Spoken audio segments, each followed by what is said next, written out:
ហូរស្រង់តតងក្លាំងដល់ដីក្រាបលាលោកមានគុណជាថ្ងៃគុណលាចាងស្រុកលាលោកទាំងពីរលាទាំងចិត្តតោម្នេញបែកក្នុងដើរចេញកូនចាំពីលោកថ្លៃកូនលើកដៃលីបញ្ជាក់ថាកូនលីហើយ4ឆ្នាំ10ខែកូននឹងវិលមិនថាម៉ែកុំបារម្ភកូនអាចមើលថែខ្លួនបានសុំពុកម៉ែ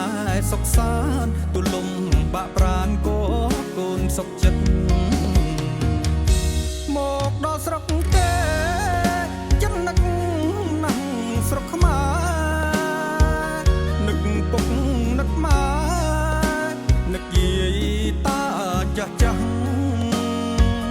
កូនឡាញធ្លាប់នៅកូនមានក្តីសុខលុយសន់សំទុកញ៉ាបគាត់ពងគ្រួសារ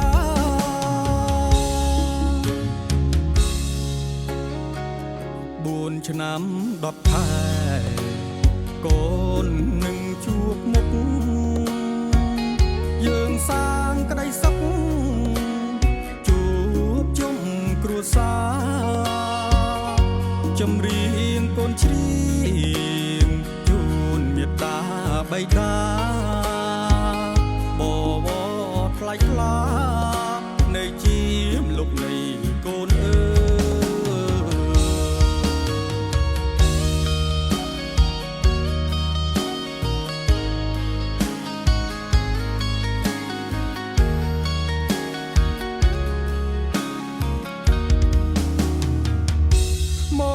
ស្រុកគេចំណឹកណាស់ស្រុកខ្មែរនឹកពុកនឹកម៉ែនឹកយាយតាចាស់ចាស់កូនឡាញធ្លាប់នៅកូនមានក្តីសុខលុយសន់សំទុកញ៉ាបគាត់ពងគ្រួសារ